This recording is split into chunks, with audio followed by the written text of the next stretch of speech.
Thank you for joining us today. We're going to explore a little piece of Montana that most people don't know about. We're north of the Yellowstone Park through the Beartooth Wilderness all the way up to the Yellowstone River. And the Beartooth Wilderness is one of the largest wildernesses in the U.S. and it joins Yellowstone. So it makes a huge wilderness.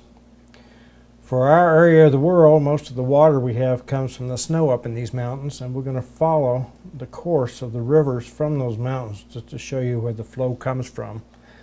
It all comes north to where we live, flows into the Yellowstone, and what you're looking at right now is the Stillwater River flowing into the Yellowstone River. And this time of the year it's quite muddy because of the flow. The Yellowstone we're looking at right now is flowing east. And the interstate follows the Yellowstone for a good portion of the state as it heads east-west, heads south in Livingston, and heads down into the park where it originates down in Yellowstone Park. This is the little town of Columbus, Montana, right off the interstate. Most people who live in little towns depend on the rivers here. In this case, the town of Columbus gets its water in the aquifer from Yellowstone itself in the valley that you're looking at right now. And it's green this time of year. You can start to see the irrigation. When you get out of the irrigation, it gets brown. Now we're looking west on the Yellowstone, and we're going to follow the Stillwater River all the way up to the Beartooth Mountains. And this is the Stillwater River. A lot of people like this river because of the rapids. You can float in a raft or take a kayak down this river for about 35 to 40 miles. Some really good rapids in it if you like rapids. And there are parts of it that are very peaceful also. If you just like to float, you can see turkeys or sometimes moose and deer just floating down the river, and the fishing's real good. This river is one of, I would say, 10 blue ribbon trout streams in the whole world. The water's extremely clear.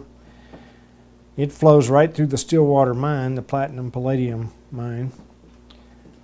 And they've spent a lot of effort, as have the local groups, to keep this river pristine, and they've done a wonderful job doing that. The mine has worked for years, and the people that lived here have worked for years to do that. Those are the crazy peaks off in the distance, and they're quite wild peaks. Few trails in them. The Beartooth has a very extensive trail system, as we'll see in a few minutes. There you can see part of the irrigated agriculture that uses the water from the Stillwater. They'll start an irrigation ditch, and these were done back in the 20s, way upstream, and they'll run it through people's property to irrigate, and everything you see that's really green is irrigated. As soon as you get out of the river, it starts getting brown, and a couple of months from now, it'll be really brown. You can see part of the irrigation water there, and somebody's made a little lake out of it, and the ditch is in the foreground. But around here, it's mostly hay and hay fields. Part of it's wheat, a little bit of corn, but the majority of it is for cattle, to feed cattle in the winter. Winters out here are really brutal. We have months and months and months of winter. Some years we don't think it's ever going to be over. This last year we had a lot of snowfall.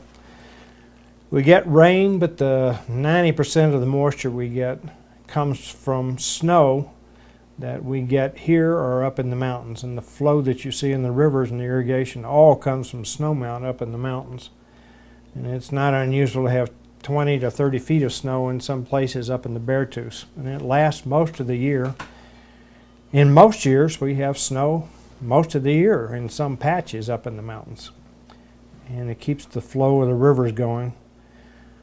And some of the streams dry up because of the lack of flow, but there's always a flow below the surface. Uri Plata. Gold and silver has been our motto for years in Montana, and I think if they did it today they'd say agua uri plata, because the other thing that's very rare here is water. And while some cities are discovering around the world how rare water is, like San Diego's recycling water now, that's always been a big deal in Montana. They understand how rare water is. Here you can see the flow of the Stillwater where it's green. As soon as you get out of that river bottom, it gets brown. There's not much water. And the other thing you'll notice in this video right off the bat is you'll see a lot of houses where the water is, almost no houses outside the watershed. And the illusion in Montana is there's a lot of water because you see a lot of green where you drive on the highways. All the highways follow some water course. The highway going to Red Lodge follows this river a good portion of the way over to Red Lodge. The interstate follows the Yellowstone halfway across Montana.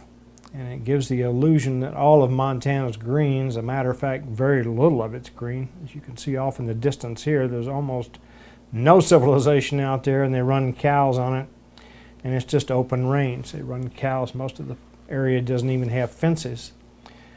There's some of the rapids in the Stillwater. And I was expecting to see some rafts today, but it's a little early in the season for that.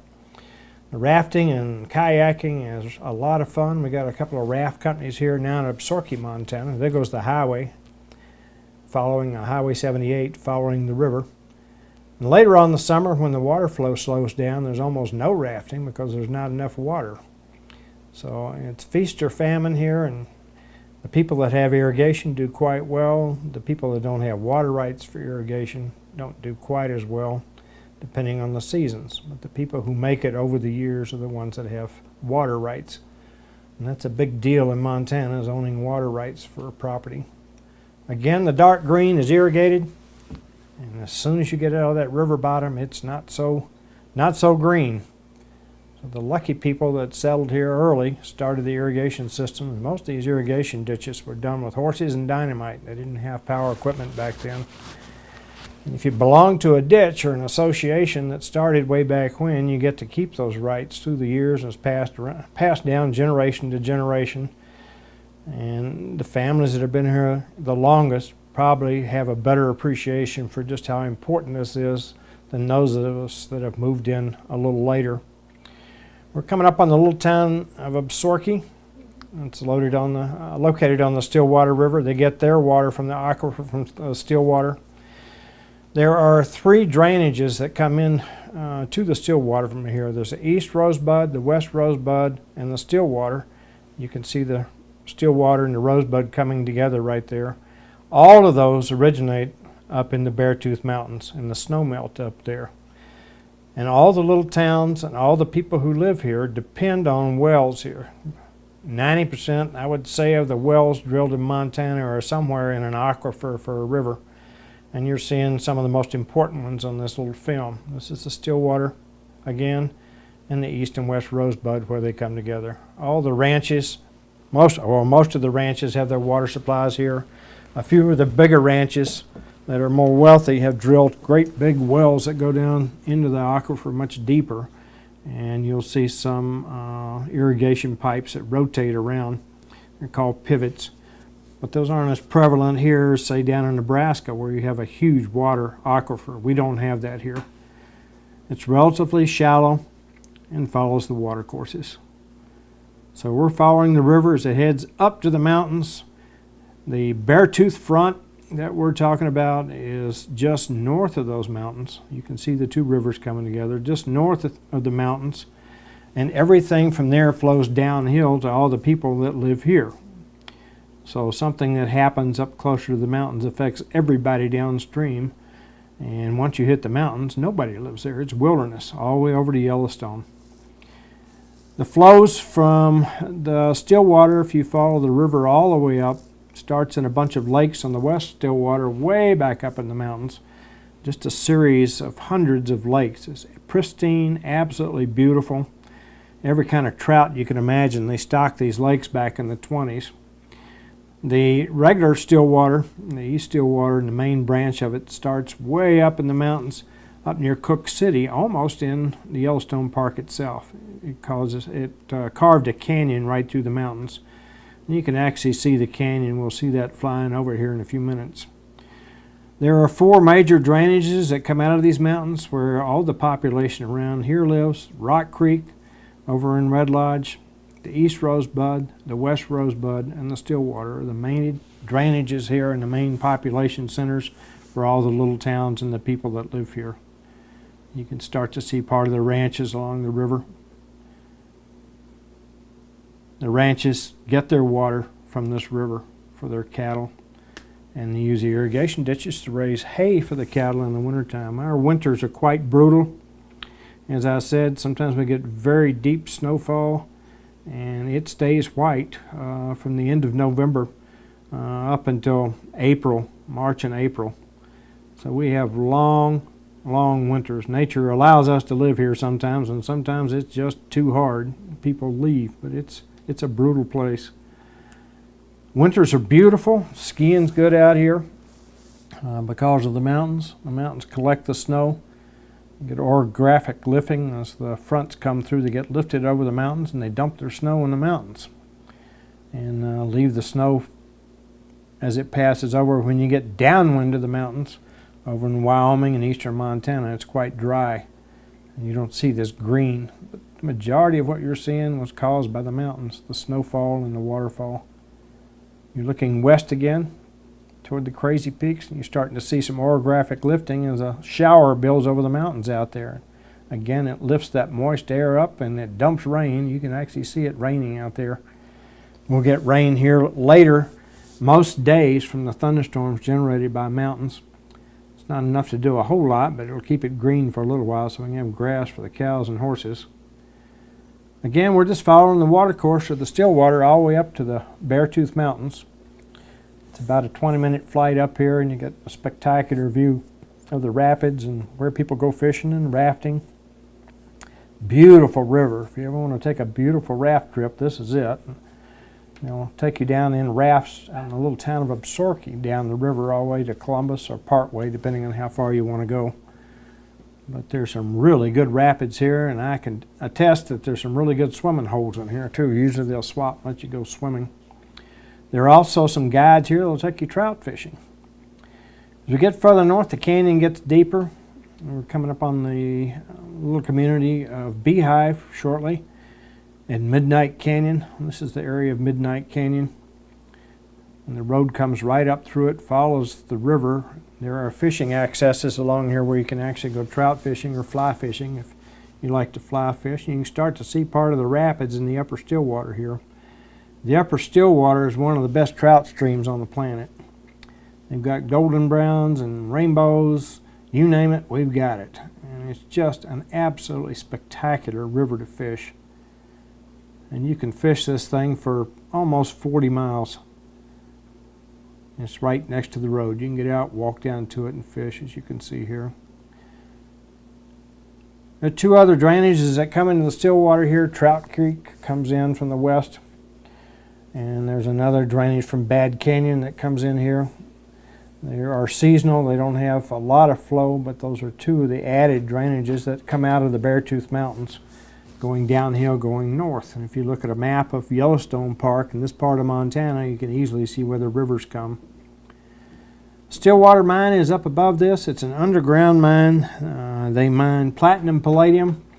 Platinum is the catalyst they use for a catalytic converter. If you drive a car in this country, you got a catalytic converter, and the catalyst from it comes from this mine. That's what keeps our air clean. They are acutely aware of the local population who value this area and the pristine nature of it, and the mine and the corporation there have done a wonderful job of trying to keep this area as clean as they possibly can. They've been extremely responsible doing what they do. But the job that they do, we all need to keep the air clean with catalytic converters and so forth. In the future of power, when we get into a hydrogen economy in the future, platinum plays a large part in separating oxygen and hydrogen. The catalyst they use to do that is also platinum. So there's a future here way past the point where we're out of the carbon economy and into the hydrogen economy that will depend on this mine and this area. They're the largest employers. They're important to the economy. They contribute back to the school systems. They've done a lot to help by giving back to the community, and they've been very responsible in trying to keep what they do the smallest footprint they can probably have doing what they do. The mine is underground. The water that they separate in the process of mining is put into a settling pot. You'll see that coming up in the picture here in a minute. They built this to try to keep it from polluting the local area. They went to great lengths to try to keep it from doing that, and they're still using it. But there's a lot of waste water from the mine that they need to put someplace, and this is what they've done. It was very expensive to do this. They actually put an underground pipe several miles to this rather than dump it or inject it back into the aquifer here. It might mess up water systems here. They've gone to great lengths to actually do this. This is called the Buffalo Jump. Paleo Indians used to use this area. There's a little jump off here where they would herd buffalo, make them jump off the cliffs, and kill them and butcher them. That's that gap in the mountains that you see in the rocks. It's called Buffalo Jump. The community is called Nye, and that's Buffalo Jump. The bridge is called Buffalo Jump Bridge. There's a fishing access to go fishing. And you can see summer cabins here. Some people live here all winter. All of them use wells for water from this aquifer. Luckily, in this aquifer, you don't have to go that deep to get water. If you're out of this aquifer, you have to go way deep, 1,000 feet or more. Here you can hit water in 50 feet and have really good water. But it depends on the flow, the subsurface flow from up in the mountains in this aquifer. You can see the settling pot for the Stillwater mine in this photo. It's looking back north along the Stillwater. And you're looking back down toward Beehive right now, where we just came up the river. That's the Buffalo Jump site where the road goes through those rocks. That's where the Paleo Indians killed buffalo. And the buffalo they killed were a little different than the ones we have now. They were larger than the ones we have now. But that was a great place to gather food. They were a hunter-gatherer society. This is where the Stillwater splits. The road follows the West Stillwater around the corner here and goes up to the Lakes Plateau where it originates. And the regular Stillwater goes through the canyon, we'll see in a moment when we make the turn around. It continues south almost to Cook City, right on the edge of Yellowstone. Again, everything flows downhill, and downhill from the Beartooth Mountains is north. We're heading east now over toward Red Lodge along the Beartooth front itself. It's an absolutely beautiful area. It slopes up fairly gently to the base of the mountains. And for that reason, there are several streams that come down through here that are minor streams and some that are major. Red Lodge Creek is one that flows into Cooney Reservoir that people use for recreation and fishing and so forth. That's north of this point. And that's Red Lodge Creek as we go along. And the other two, as I mentioned before, the east and west Rosebud.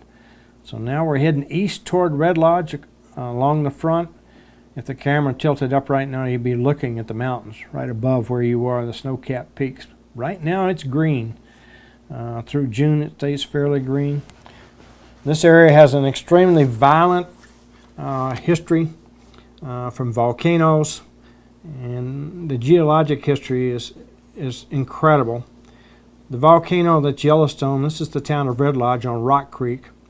The volcano that's the caldera of Yellowstone had a mountain that was 63,000 feet, they estimate, and it blew up at one time, left a huge crater.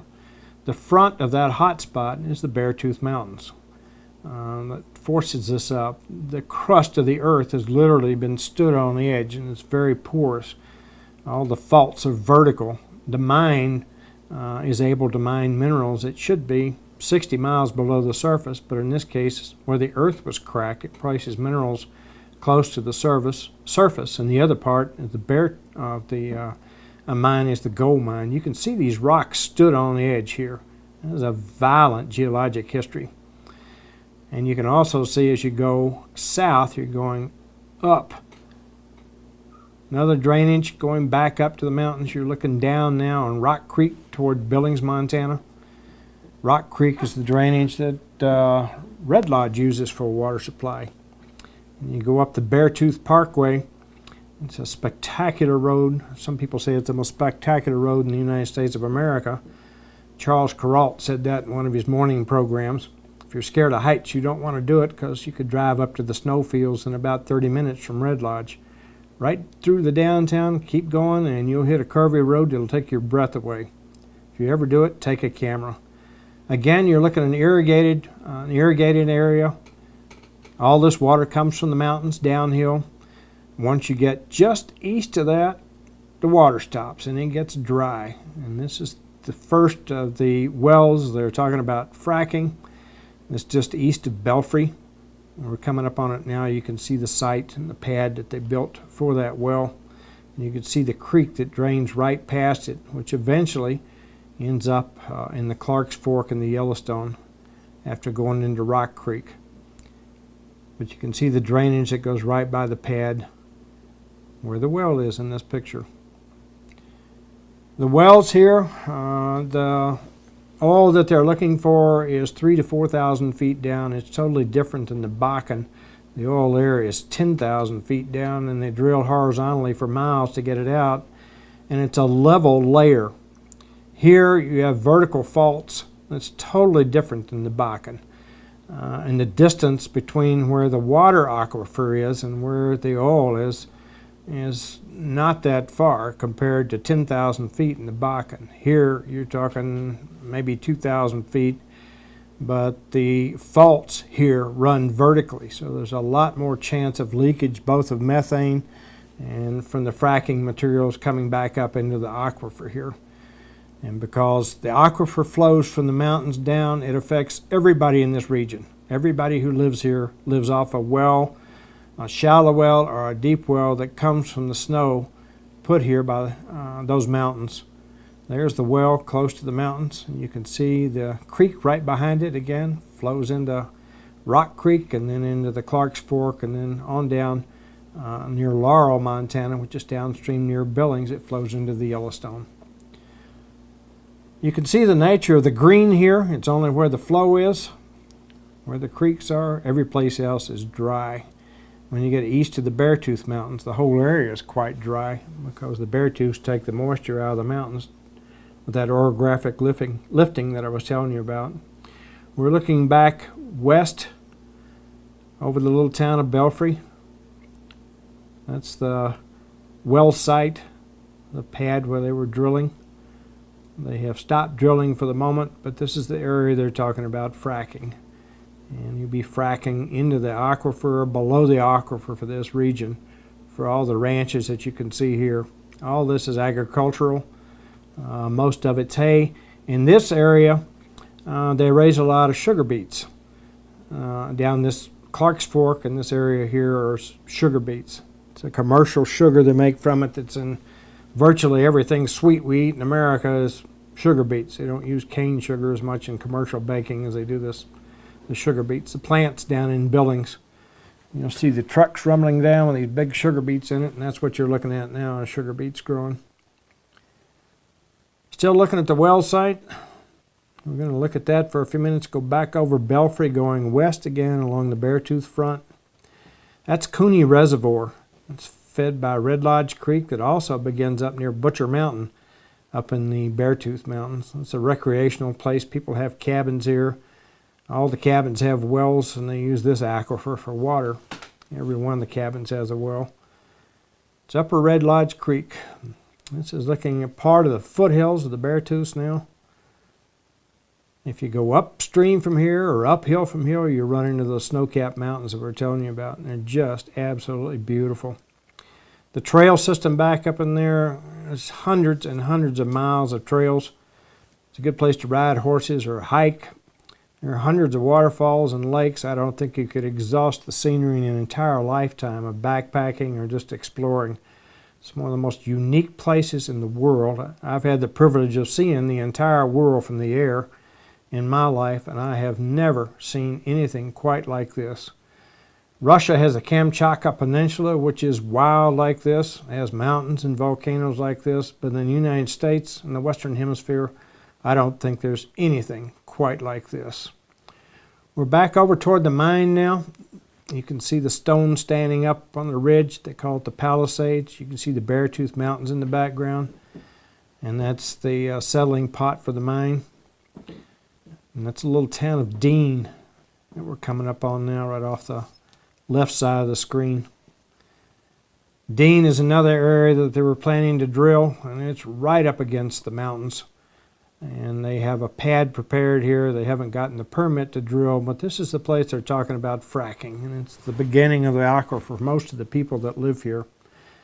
So a lot of people are concerned about it. Obviously, this is where they get their water, and you'll be able to see the pad here in a second that they're planning to drill on. the town of Dean. It's on a little rise between Fishtail Creek. You can see the green of Fishtail Creek coming out of the mountains right there with the trees in it. And again, it's marked by where it's green. And you can see the pad for the drilling right there in the middle of the picture right now. I'll zoom on it so you can see it. But again, this is right up against the mountains where all the water is. You can see the snow. There's the pad for the drilling. And the little town of Dean. You're looking back up at the Beartooth with all the snow. And they go up to 12,000 feet. That's the settling pot for the mine again. It's an evaporation pond for the water there. Some of the wastewater that comes out of the mine. It's a man-made structure to hold that. Now we're looking at the Beartooth. We took a little turn up by the mine, following the Stillwater again as it goes right through the mountains. And this gives you a better look at the upper, higher elevations of the mountains from a perspective you only get from an eagle. That's the Stillwater still going up into the mountains. Sioux Charlie Lake's up in the left-hand corner.